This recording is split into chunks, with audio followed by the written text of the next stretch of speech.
What's going on, y'all, and welcome back to another Etheria restart video. We finally have the YELI full skill set, so let's go ahead and do a deep dive, talk about everything we see in this video, and yeah, just discuss our initial thoughts. Remember, anything you hear from myself or other content creators, we can't tell her true value, her true power level until she's officially out, and then also until we do a lot of testing.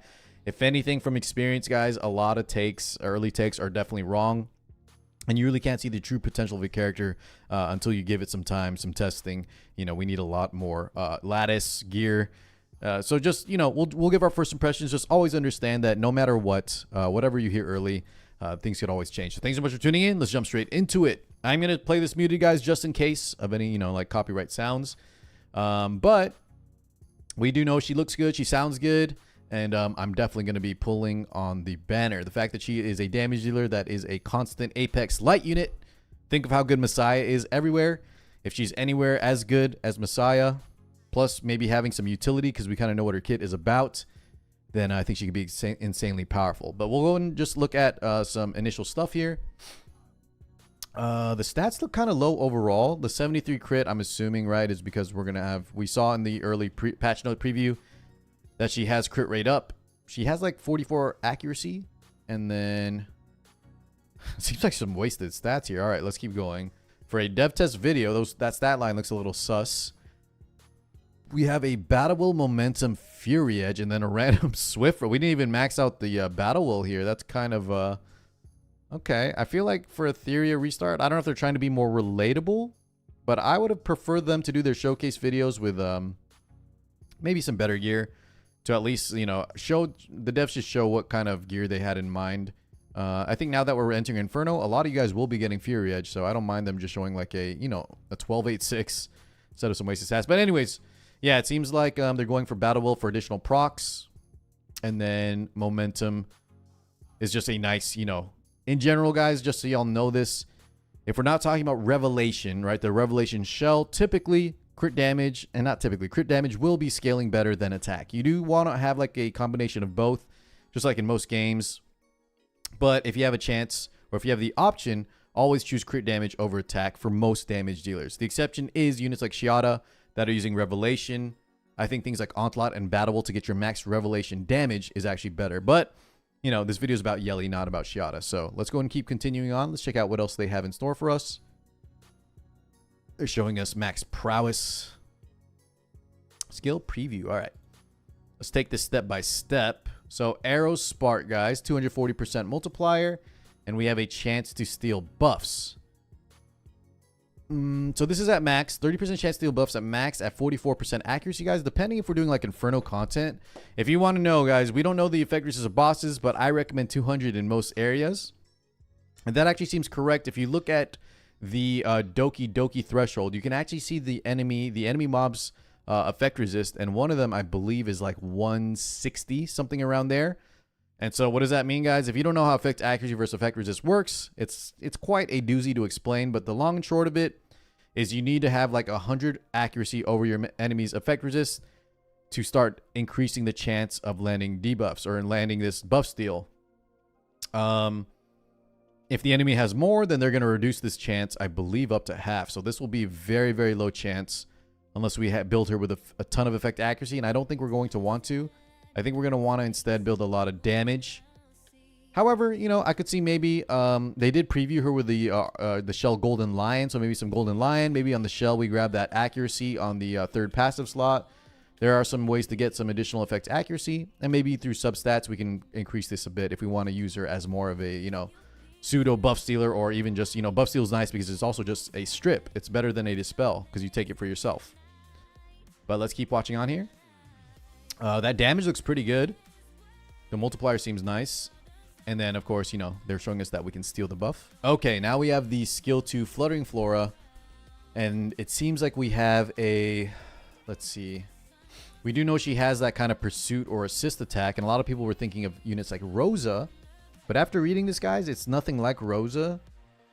Rosa, if you didn't know, actually can proc her assist attacks, her, like, I guess, dual attacks, both through herself or through allies. As long as the enemy gets hit with a critical hit once per turn, you can get another Rosa pull. This seems like it only will work off of YELI's own attack, right? So allies will not be able to pull her unless it's someone like Lily, for example. However, correct me if I'm wrong, guys. It sounds like this skill will also be able to just proc multiple times. So the first hit, if assuming we max lattice this, and I think this is going to be our first priority to lattice unless skill 3 is crazy, we have a 100% chance to get a duel. So we always get a dual attack, right? We always get 2 taps, assuming we max this. And then we have a 60% chance to get 3 attacks.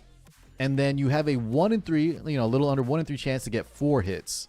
And then if you win the casino, is that a small chance to get 5 hits? Is there a cap to this? I think that's how it reads it works. So in theory, you could get like, you could get quite, in theory, you could get a crap ton of hits, right? If you keep rolling. So I feel like this is a casino cannon, and that's actually kind of fun, but it could be overpowered. RNG in this game, guys, especially in PvP, could be very triggering. So depending on how this exactly works, tell me if I'm misreading that. But it sounds like that is the case. Okay. It doesn't say there's a limit either, guys. So Rosa, like, once again, she can do an extra attack once per turn against crits.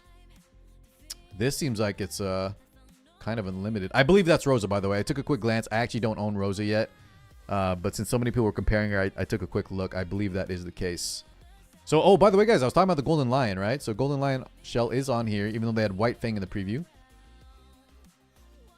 Wait, how many attacks was that? What's going on here? Hold up. How does Golden Lion trigger? Because it looks like she's attacking first and then Golden. So she hits a attack. She hits two hits.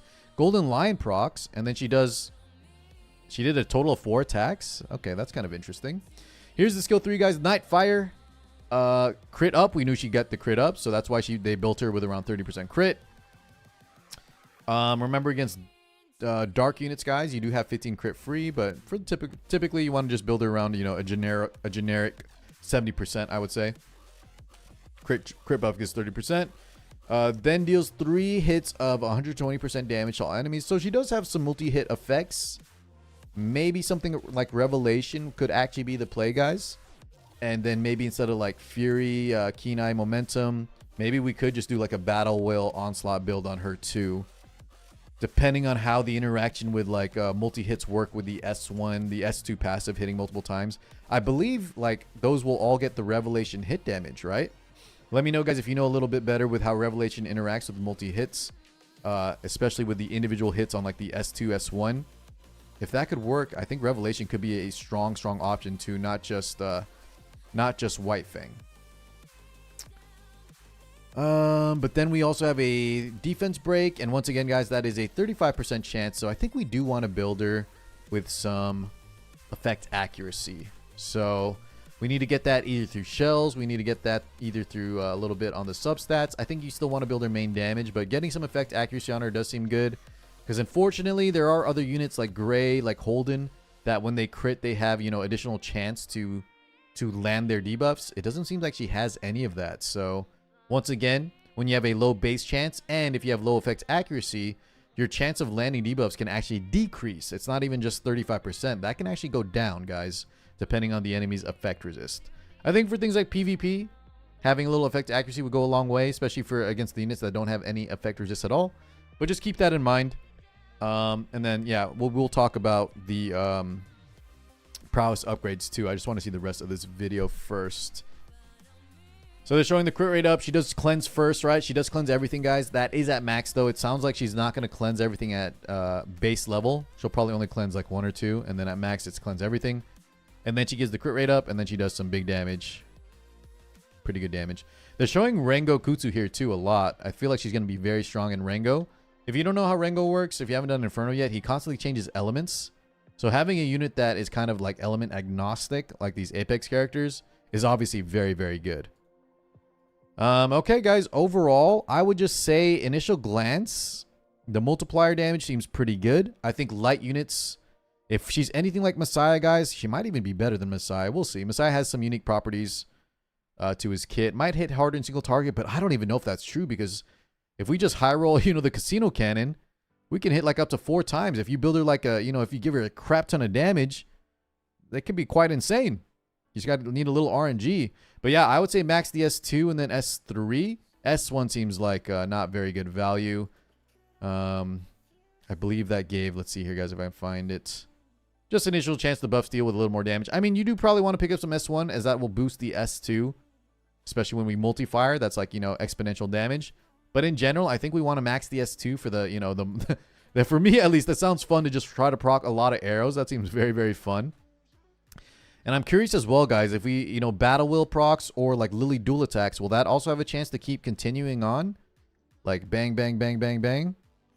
We'll see. The potential's kind of crazy. Let me know if I misinterpreted that at all, guys, but they did show like a 4 multi-hit here on the Rengo, so it does seem like she can hit quite a few amount of times, and I don't know if there's a cap on that. It's just RNG, right? It'll keep lessening and lessening. But yeah, guys, I'm excited to pull. She does seem like a very, very strong unit. But once again, don't take anyone's word until, you know, don't take anyone's word as, you know, fact until we have a lot of time to test. I will be pulling on Thursday. If you guys want to stop by, I'll definitely be pulling this character and testing her in both PvE, PvP, everywhere. So yeah, if you want to see some testing, if you want to see someone else use their LD summons instead of you to first find out if she's good, I will definitely let y'all know. So thank you as always for tuning in. Please stop by the live streams, hit the like, hit the subscribe. You guys have been amazing, and I'll catch you all in the next one. Peace out, everybody.